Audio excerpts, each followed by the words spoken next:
عبارة عن 48 فرد. عيلة سوني عاشت كده لأكتر من 25 سنة، لكن كل ما العيلة كبرت احتاجت أكل أكتر، بدأوا يهاجموا الناس أكتر وأكتر. العيلة دي كانت عايشة في كهف ضخم، وكان الكهف متقسم لأجزاء مختلفة.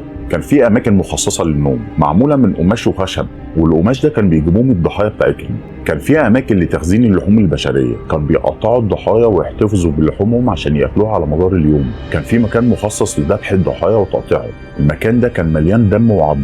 كان في افراد من العيله دايما واقفين عند مدخل الكهف عشان يحموه من اي دخيل.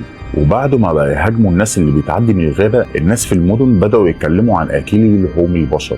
في ناس افتكرت ان ممكن يكون هجوم من حيوانات، وناس تانية افتكرت ان اصحاب الفنادق هم اللي بيخطفوا الناس. اتقال ان اكتر من 1000 شخص اختفوا الفتره دي. حوالين سنه 1430 عيله سوني بين عملت غلطه، ودي كانت بدايه النهايه ليهم. لما اولاد سوني بين هجموا على واحد ومراته كانوا مسافرين، والراجل ماشي كان مستغرب ويقول مين الناس دي، ومراته لما لقيتهم بيهجموا عليه بقت تصرخ وتطلب النجده بصوت عالي، وجوزها مش فارق معاه الا مراته، وهو عمال يقول لهم سيبوا مراتي. جوزها هاجم سوني واولاده بالسلاح، بس للاسف ساعتها مراته ماتت، لكن قدر ياخد جثتها ويهرب. راح لاقرب قريه جنب مكان عيله سوني وحكى للناس اللي حصل. الخبر ده وصل للملك جيمس الاول ملك اسكتلندا، اللي كان شاكك ان اختفاء الناس دي كلها ما كانش مجرد افتراس من حيوانات زي ما كان بيتقال، كان شاكك ان الموضوع اكبر من كده. الملك فعلا ارسل جنود للمكان اللي الراجل حكى عنه عشان يدوروا على الفاعل، وفعلا راحوا الجنود ولقوا المفاجاه، لقوا الكهف اللي كان عباره عن مخبأ عيله سوني بين.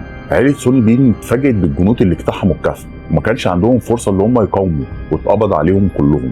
الملك جيمس امر باعدام كل افراد العيله. الاعدام كان وحشي. الملك جيمس امر الرجاله من عيله سوني انها تتقطع اطرافها لحد ما تموت، والستات يتحرقوا وهم عايشين. مع ان الاعدام كان بالطريقه دي، لكن محدش من العيله طلب الرحمه، وهم كانوا بيتعدموا وما كانش عندهم اي ندم او اسف، لدرجه ان الناس شافتهم مش بشر عاديين. وسوني ساعتها وهو بيتعدم قال مش هي دي النهايه، ومفيش نهايه. وبكده انتهت اسوأ قصه لاكلي لحوم البشر في التاريخ. بس كان في حاجه قلقت الناس ساعتها، ان 46 فرد بس من العيله اتحبسوا، واتقال ان 2 هربوا، لكن بعد كده مفيش مسافرين اختفوا، واتفرض ان الاتنين دولت ماتوا. القصه دي اتنست لفتره، لكن بعدين ظهرت تاني واتحكت في كل مكان في العالم. الغرابه والرعب اللي فيها خلى الناس لسه تتذكرها لحد النهارده.